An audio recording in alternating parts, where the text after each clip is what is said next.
నమస్తే శ్రీమాత్రే నమః శ్రీకృష్ణాయ నమః. నేను మీ రఘుప్రియ. మెగా9 టీవీ భక్తి ప్రేక్షకుల కోసము కొత్త అంశంతో మీ ముందుకు వచ్చాను. అది ఏంటంటే మన ప్రకృతిలో నిగూఢమైన రహస్యాలు చాలా ఉన్నాయి.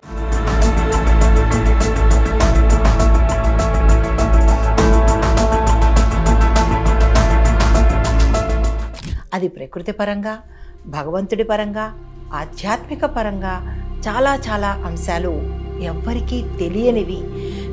అంటే తెలుసుకోవాలనే ఉత్సాహంతో మీ అందరి కోసము నిగూఢమైన రహస్యాలు అనే అంశంతో ప్రతి పార్టులోనూ మీ ముందుకు వస్తుంటాను. ఒక్కొక్కసారి ఒక్కొక్క రకమైన నిగూఢ రహస్యాన్ని మీ ముందు ఉంచబోతున్నాను. ఇది సరికొత్త ఆవిష్కరణ. అయితే ఈ యొక్క ఆవిష్కరణను, ఈ సరికొత్త అంశాన్ని ప్రతి ఒక్కళ్ళు ఆదరించి షేర్ చేసి సబ్స్క్రైబ్ చేసుకొని మీతో పాటు మీ అందరికీ తెలిసిన వాళ్ళందరికీ ఈ నిగూఢ రహస్యాలను తెలియచేయండి, తెలియపరచండి. ఈరోజు మనము తెలుసుకునే, చెప్పుకునే ఒక అత్యంత నిగూఢమైన రహస్యం ఏంటో తెలుసా? అది శివుడి గురించి. మహారుద్రుడు, లయకారకుడు, ఆ పరమేశ్వరుడు గురించి తెలియని, ఎవ్వరికీ తెలియని నిగూఢమైన రహస్యాలు ఎన్నో ఉన్నాయి. శివుడు అనగానే అందరికీ కనిపించేది ఆ జటాజూటధారి, శివతాండవం చేసేటటువంటి ఆ నృత్యకారుడు కనిపిస్తాడు. కానీ ఇంకా తెలియని నిగూఢమైన రహస్యము ఆ శివుడిలో ఉంది. అయితే ఈ శివుడు ఎవరు? ఆ శివుడిలో ఏముంది? ఆయన గురించి అంతగా తెలుసుకోవాల్సిన అంశం ఏంటుంది అనేది ఈరోజు మనం తెలుసుకుందాము. అయితే ఈ శివుడు ఎవరు? మనిషా, కల్పన, లేకపోతే దేవుడా అనే విషయాన్ని సవిస్తరంగా తెలుసుకుందాం. అసలు ఎవరి శివుడు? మనిషా, కల్పన, లేక దైవమా? శివుడు ఎవరు? ఆధ్యాత్మికంగా భారతీయ ఆధ్యాత్మిక సంప్రదాయంలో ఎంతో ప్రముఖమైన వ్యక్తి చుట్టూ ఎన్నో కథలు, పురాణాలు చాలా ఉన్నాయి. అయితే ఈ శివుడు దేవుడా అయితే కనుక మరి కల్పనాని ఎందుకు అన్నారు అంటే, భారతీయ సంస్కృతి చేసిన సంయుక్త కల్పనేనా ఈ శివుడు అంటే? లేక దాన్ని అన్వేషిస్తున్న వారికి మాత్రమే అర్థమయ్యేలాగా శివ అనే పదానికి లోతైన అర్థం ఇంకా ఏదైనా ఉందా? అయితే శివుడు అంటే, లేదా శివ అంటే ఒక శూన్యత. సద్గురు చెప్పినట్టుగా శివ అనే పదాన్ని, లేదా ఆ శివ అనే పదాన్ని పలుకుతున్నప్పుడు ప్రాథమికంగా 2 అంశాల గురించి మాట్లాడుకుంటాము. శివ అనే పదానికి భాషాపరంగా ఏది లేదో అది, ఏది ఉందో దాని రూపమే శివతత్వము. అంటే నేడు ఆధునిక విజ్ఞాన శాస్త్రం కూడా అన్నీ శూన్యం నుంచే వచ్చాయి, శూన్యంలోకే కలిసిపోతాయి అని నిరూపిస్తున్నది. ఈ సృష్టికి మూలం, ఈ విశ్వ మౌలిక లక్షణం కూడా ఈ విశాలమైన శూన్యమే. ఈ నక్షత్ర మండలాలు కేవలం చల్లినటువంటి నీటి తుంపరలా దానిలోని చిన్ని భాగమే. అయితే మిగతాదంతా విశాలమైన శూన్యము. దీనినే శివ లేదా శివం అంటారు. అంటే అది గర్భము అని అర్థము. ప్రతిదీ దీని నుంచే పుడుతుంది, తిరిగి దీనిలోనే లయమైపోతుంది. అన్నీ శివుడి నుంచే వచ్చి తిరిగి శివుడిలోనే కలిసిపోతాయి. అదే కదా సృష్టి. అయితే మరి ఇందాక శూన్యము అని శివుడి గురించి చెప్పాము. మరి శివ అంటే చీకటి అంటే ఏంటి? శివుణ్ణి వెలుగుగా కాకుండా చీకటిగా వర్ణిస్తారు. మానవాళి వెలుగుకు ఎంతో గొప్పగా ప్రశంసించడానికి గల కారణం, వారు చూడ్డానికి ఉపయోగించే కళ్ళ యొక్క గుణము చీకటి మాత్రమే. వెలుగు అనేది తాత్కాలికమైనటువంటి ఘటన అవుతుందన్నమాట. ఈ వెలుగుకి మూలం ఏదైనా సరే, ఉదాహరణకి ఒక లైటు, బల్బు, లేదా ప్రతిరోజు ఉదయించే ఒక సూర్యుడు, ఏదైనా సరే కాలంతో పాటు వెలుగునిచ్చే సామర్థ్యాన్ని కూడా కోల్పోతుంటాయి. వెలుగు శాశ్వతమైనది కాదు, అది ఒక పరిమితమైన ఘటన.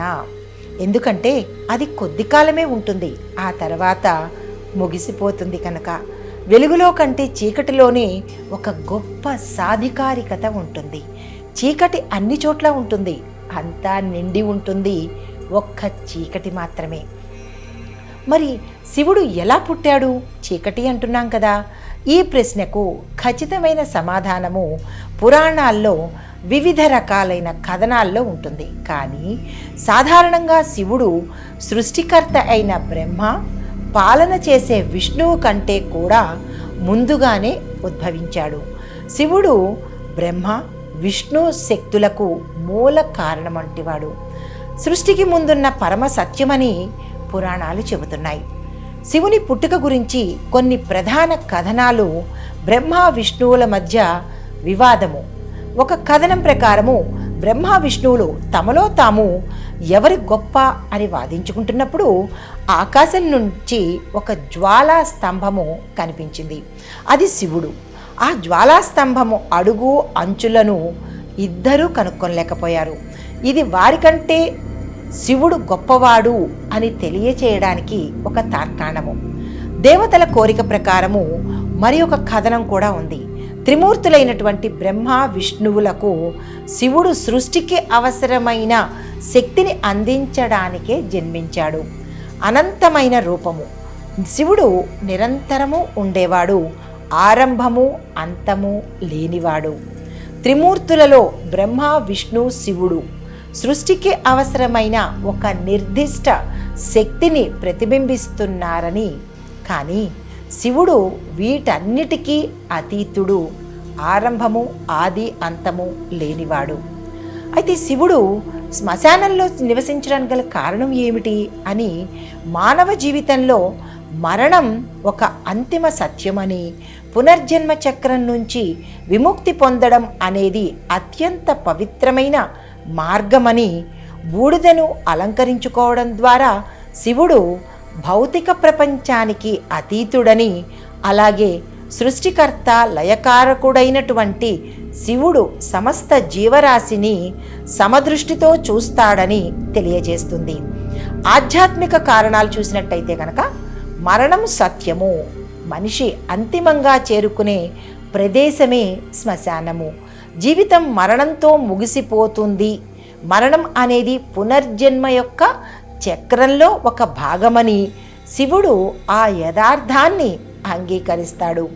భౌతిక ప్రపంచానికి కూడా అతీతమైనటువంటిది. అంటే భౌతిక శరీరం నశించిపోయి అగ్నితో కాలి బూడిదగా మారిపోతుంది. ఆ బూడిదను ఒంటికి పూసుకోవడం ద్వారా శివుడు భౌతిక ప్రపంచానికి అతీతుడు అనే అంశాన్ని, అలాంటి విషయాలను సమదృష్టితో చూసేవాడు అని ఒక అర్థము. ఆత్మస్వేచ్ఛ. శరీరం నుంచి ఆత్మ విడిపోయిన తర్వాత ఆ ఆత్మకు స్వేచ్ఛ లభిస్తుంది. అయితే ఈ ప్రక్రియను శివుడు సమర్థించడమే కాకుండా జీవితం మరియు మరణము రెండూ తనే అనేది తెలియచేస్తాడు. సమదృష్టి అంటే శ్మశానంలో ఉండే శవాలను చూసి భయపడకుండా శివుడు వాటిని కూడా తన సమదృష్టితో చూస్తాడు అని చెప్పడము. ఇది సమస్త జీవరాశిపై శివుడికి ఉండే అమితమైన దయకు, కరుణకు సూచిక.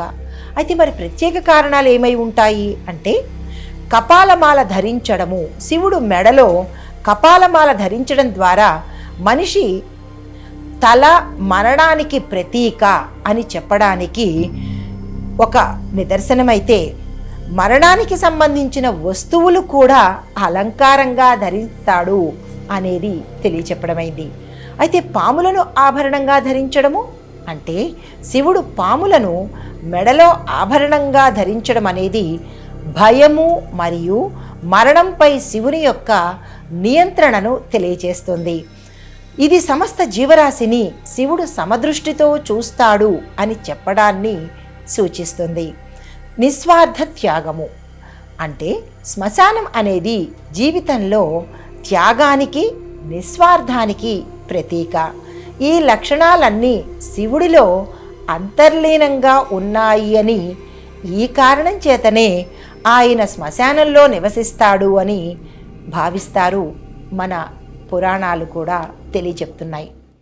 చూశారు కదా, ఇలాగా ఈరోజు మనము నిగూఢ రహస్యాలలో ప్రథమ భాగంగా ఆదిదేవుడైనటువంటి శివుణ్ణి గురించి తెలియపరుచుకున్నాము. అయితే శివుడు అంటే ఏమిటో, శివుడు ఎలాంటి ఆకారుడో, అంటే ఆది అంత్యాలు లేనట్టుగా అసలు శివుడు అంటే ఏమిటో అనేది ఈ భాగంలో మనం తెలుసుకున్నాం కదా. అయితే మరి ఒక భాగంలో మరి ఒక నిగూఢమైన రహస్యంతో మీ ముందుకు వస్తాను. నమస్తే.